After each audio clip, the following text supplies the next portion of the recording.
Hello everybody, it's Robin here at Toadstool Tarot, and I'm bringing to you today the Mildred Payne Secret Pocket Oracle, the Deluxe Edition. Now this deck has a long and sordid history, or I should say, rooted in myth and legend, perhaps.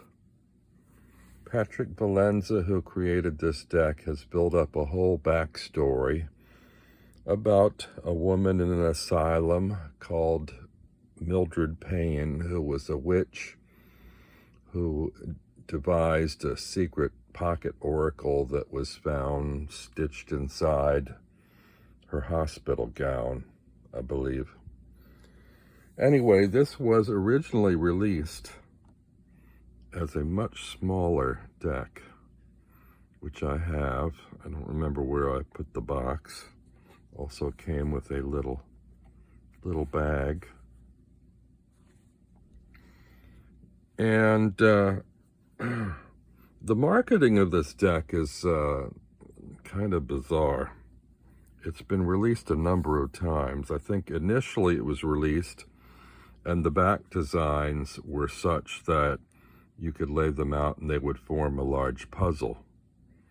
Then it was released again, I think with these backs.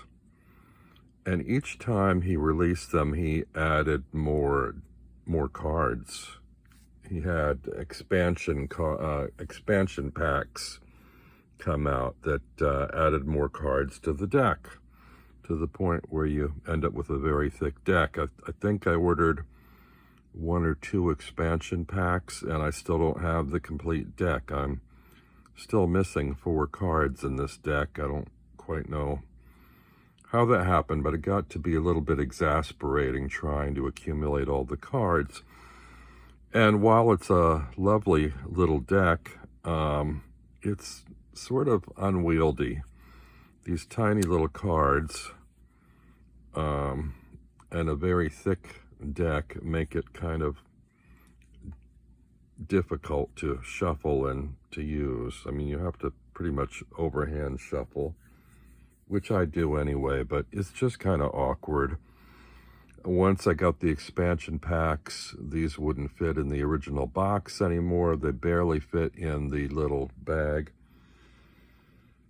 And the fact that it had been altered so many times that when this version came out, I was reluctant to buy it until I recently saw a walkthrough on another channel and started looking at each of the images and how I might interpret them, and found an easier way for myself to embrace this oracle.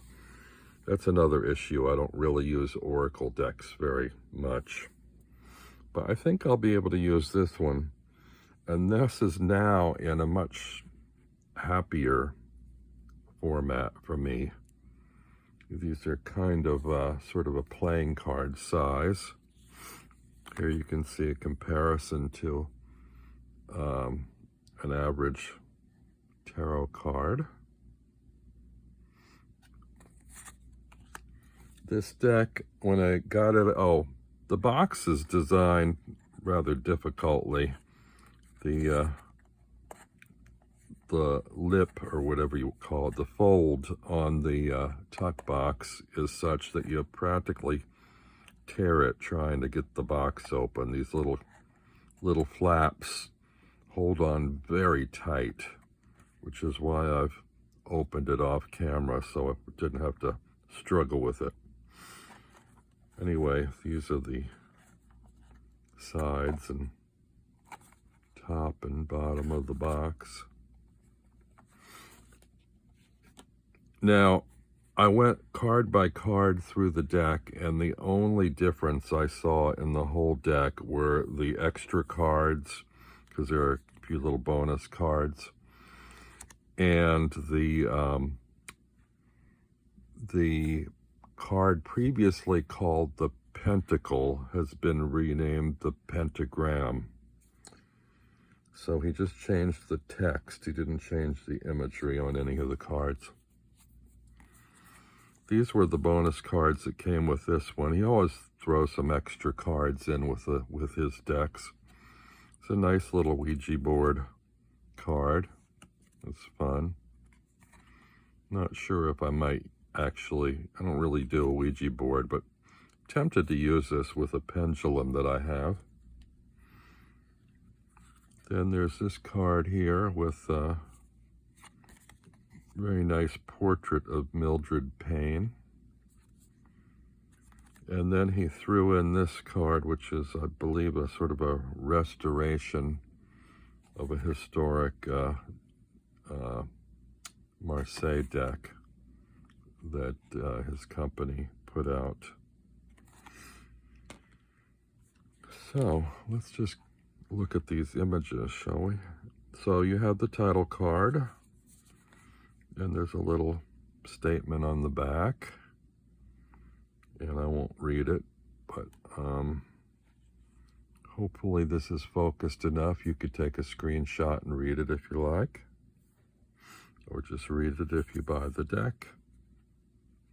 Wasn't as expensive as some of his other decks. I think it was about 38 or 35, something like that. Here's another portrait of Mildred. Another statement. I can't quite read this one. It's a little hard to make out the handwriting. This is the card back design. Let me see, does this mirror the mini? Let me grab a card. Yes, it does. Oh, and this deck has 88 cards, which I assume, but don't know for sure if that's the complete deck. Has 4 more cards than I have in the mini, so I'm hoping this is complete. I don't really want to add even more cards to this deck. It's already thick enough. We have Fetus, Time. These are all on kind of brown wrapping paper kind of cardstock. Actually, it's really nice, kind of slick, semi-sheen cardstock. It's very nice stock. Hag, number 3.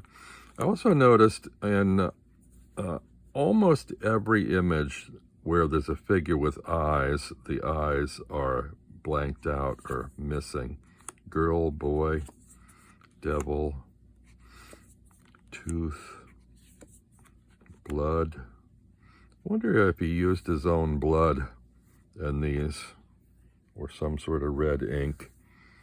I wouldn't put it past him to use his own blood. Some of his decks are authentically on the creepy side, some might say.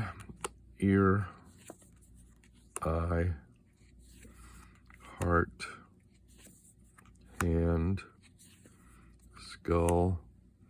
I think these could be laid out like Lenormand in a grand tableau, although these larger cards would need a lot more table space than the mini version. Moon, sun, and this is not a Lenormand deck, it's an oracle, but could be used similarly, I think.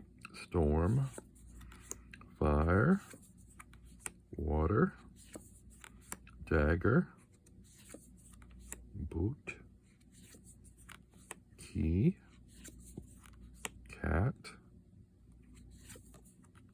flower, mirror, stick, puppet. I'm racing through this and keeping my fingers crossed that my camera doesn't cut out on me. It's kind of been doing that a lot lately. Wall. I like the images and the coloring of the deck a lot. House. The only other deck I believe that he has that has similar coloring or shading is the original Trionfi della Luna. And I love that kind of on sort of on parchment paper, brown paper quality. Moth, wheel, tree, ladder, door, factory, rat, snake, pentagram, bell, broom, chalice, fish, cauldron, auriculum,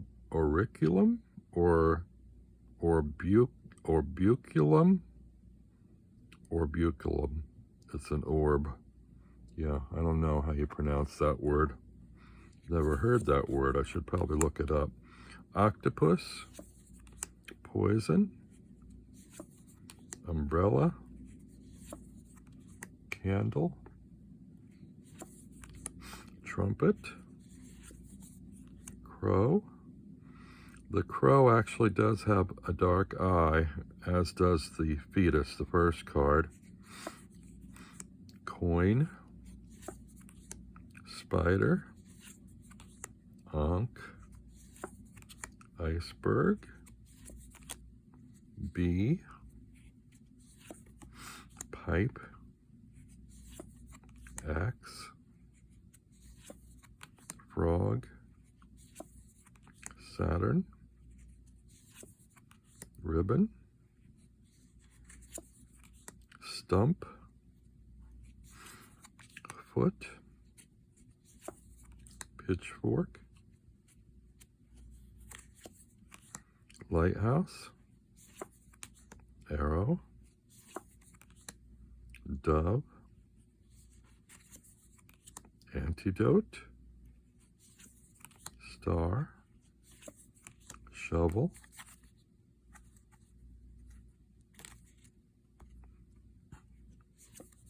harp, bone, feather, owl. This one has black pupils in the eyes as well. I think that's only the third card in the deck like that. Diamond, hat, herb, shell, comet, shield, scourge, mushroom, rope,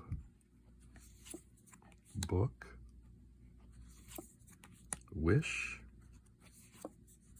dragon, sage. Dragon is where I left off in my mini deck. So now these are new to me. Sage, acorn, volcano, and scarab.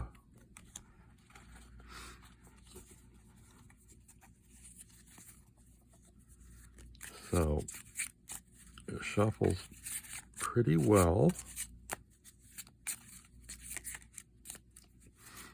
Let's just see, maybe draw a card and see what this deck has to show me.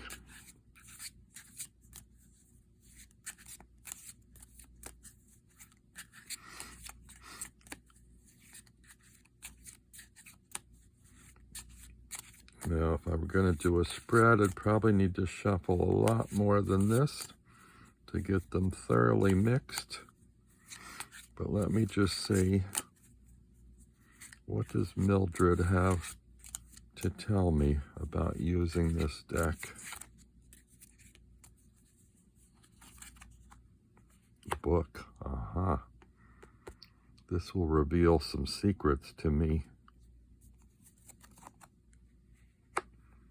Rope may be a winding road to get there, to those secrets. I might find myself at the end of my rope, but I'm going to work with it. Spider. This may weave a web for me that's intriguing. It also may be a little bit creepy at times. but I think it could be very strong in delivering powerful messages. So there you have it, Mildred Payne's Secret Pocket Oracle. Do you have this deck? Do you like the deck? Do you find it useful? I think I'm going to get a lot more use out of this deck now that I have a size that's more manageable to me. I even had a crocheted bag that I made that I think is going to house it very well, so I don't have to mess with the tuck box. So, thanks for stopping by and having a look at this deck with me. And I hope to see you all again very soon.